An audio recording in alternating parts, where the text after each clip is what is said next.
Hi everyone, welcome to RV Afterlife. It is the third week in August and we are in Salmon, Idaho. And one of the reasons we actually came here was to visit the Sacagawea Interpretive Center. And it's not as big as I thought it might be, but it was very informative. There was an expositor who was here and gave a really nice talk. Word? I said expositor. Is that a real word? I think so. Okay. Did I make that one up? Never heard it before, but okay. That doesn't mean anything. Well, we're going to take a few days here and show you around the Interpretive Center as well as Salmon, Idaho. Okay? That works for me.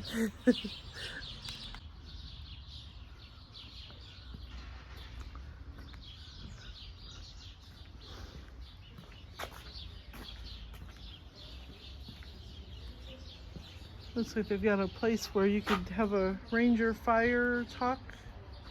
Cool. Nice little bookstore. We actually bought a book here.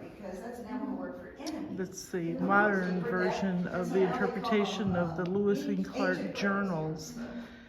So we like to read as we are traveling. So sounds like something good that Roger will be interested in to hear about on our travels. But anyway, the Sacagawea Center is modest, but it has a lot of artifacts. And it has information about her whole life, which we heard both legend and truth, facts from the journals, so it was interesting. One of the interesting things is the number of ways to say her name. And for those of you that don't know her story, as a young girl, like 11 or 12, she was abducted by a tribe called Hidatsa, which is where she was then later sold or gambled to a British trader. Not traitor, but trader. And there was such good information about her involvement in the Lewis and Clark expedition. And then this center also has some information about the Agakpa in the land, and even some kind of hard stories to read about those people that were moved to the reservations. So we're taking a hike. There are a couple of versions of the hike out here that you can take, either a three-quarter mile hike or almost a 2-mile hike. So we'll see how. There's a mile and a quarter in there somewhere. Yeah, well, there's like a figure-8 loop. If you do the whole figure-8 loop, it's about a 2-mile hike, but it does go down by the Salmon River.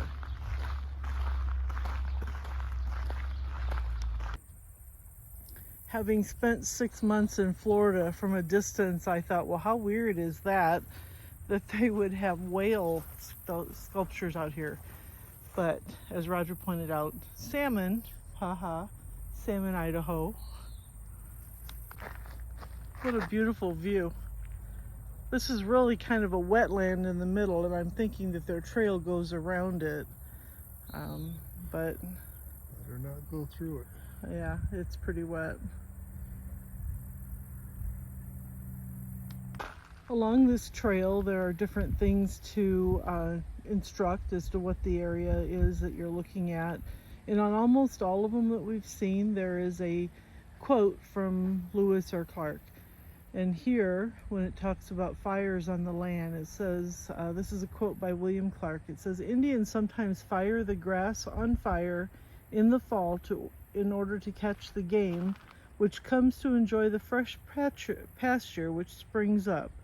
Others burn for signals." This was a quote from 1805. Okay, so you and I call these teepees, but this sign says it's gatine and gives information about the structure and how they move them. Oh, look at that.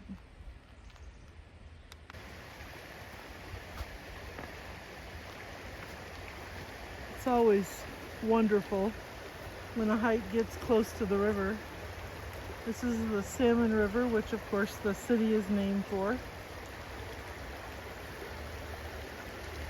And it's running pretty fast. And there was a sign that we just passed that talks about the Chinook salmon and their journey up the river for spawning and back down the river to the ocean. They die after they spawn? I do believe so. Huh. How they get so big? Living 2 years out in the ocean. Wow.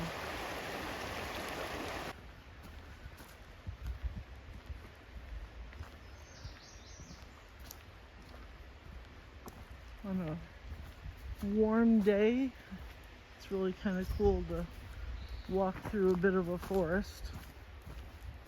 Sorry about the bouncing around. It's not exactly even ground. As we're walking through this, Say it louder. as we're walking through this dense wooded area, it occurred to us that we are in bear country. And we're not being very bear aware. Yeah, we don't have any spray, nor do we have a gun with us.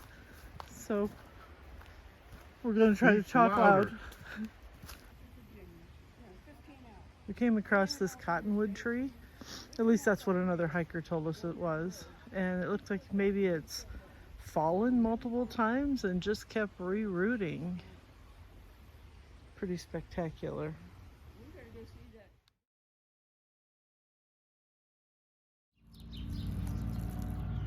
Gotta take a minute to look at the pretty flowers. Well, as promised, we are in the pretty little town of Salmon, Idaho. We promised? Yeah, earlier on the video, you weren't with me. Oh.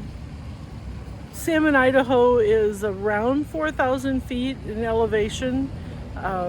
It has less than 4,000 people. Just a little over 3,000, really. 31, oh, okay. 16, something like that.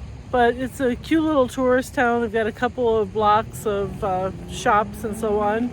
And we're gonna turn the camera around and show you the Veterans Memorial Park. It is so pretty, and it's small, but it's pretty. And then I'll show you a few other things too. Hopefully this shows up in the sunlight that's directly in our face. It says all gave some gave all, Veterans Memorial Park. And of course, you know, this sort of thing is near and dear to our heart. Despite the noisy road noises, this park is right on the Salmon River. We're gonna walk out there and just take a little look.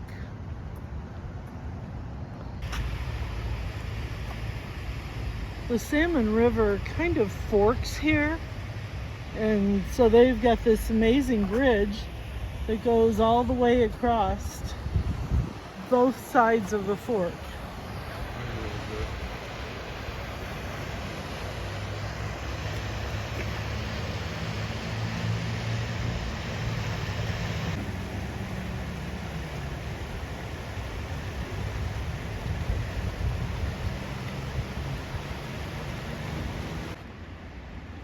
Well, I said it forks, but it really doesn't fork. It goes around a little island, and a lot of people bring their dogs out here and can go right in the water with them.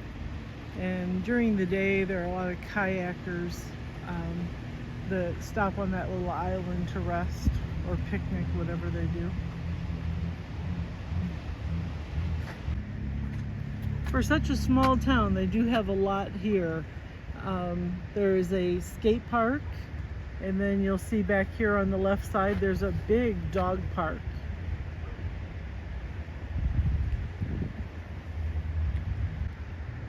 The other thing that Roger pointed out, which is important when you're our age, is that there are bathroom facilities on both sides of the river.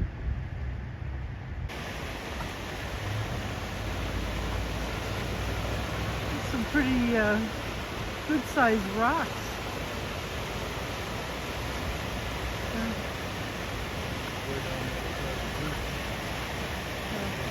Hopefully the discarded life jackets didn't mean a crisis, just meant careless kids who forgot them.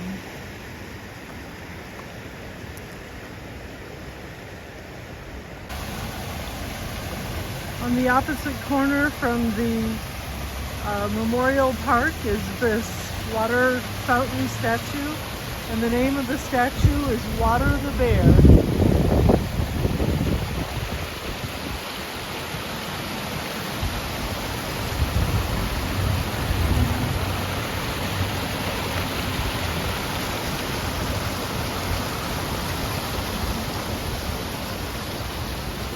Like the fountain is flowing out on this side.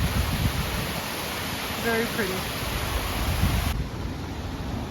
We didn't notice this when we first came into town, but there is actually a visitor's center across the street. So I guess if you're visiting in Salmon, you might want to check that out before you start exploring. Try to show you a little bit of the downtown, but with it being the main thoroughfare, it's pretty loud. I was intrigued by the fact that they have an old-fashioned theater, and at Tuesdays you can go for $5.50. So the cute little downtown that has a lot of touristy stuff, certainly ice cream shops and souvenir shops. It makes you feel like you've stepped back in time.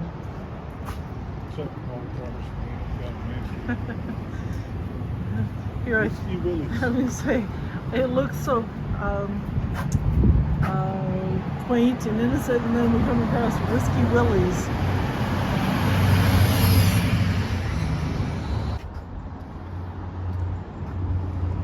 We happened to be here during their fair. I don't know if you can see the banner across the street, but they do have a as the lady said, a top-notch rodeo on Friday and Saturday. There's a cute little green space right in the middle of town. Well, not so green, but public park.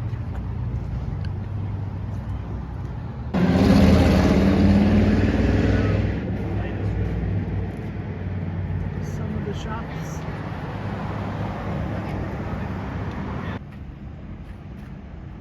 Well, of course, we're quite curious about this place. It's called the Jailhouse Suites, and it looks like they have 4 or 5 different units that you can rent.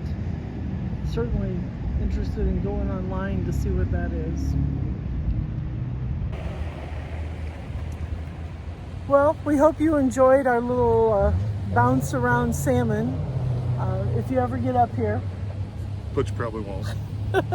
You have to intentionally come into Salmon, Idaho. You're not going to stumble across it on your way to somewhere else. But if you're ever looking for a place that you want to move to that's totally remote, this is it. This is absolutely it. 140 miles to the nearest Walmart. That's what I was going to say. Yeah. That's barbaric there. That's in Missoula, Montana.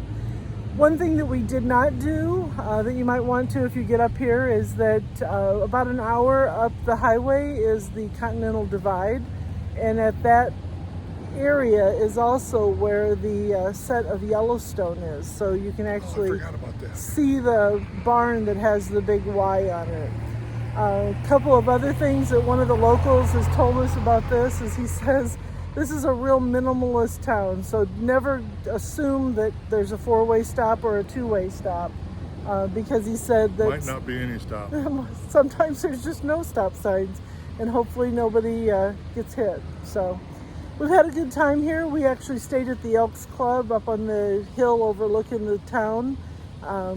It was a good camp spot, and the weather's been decent, in the 80s. And the lodge is open. And the lodge is open. See you next time.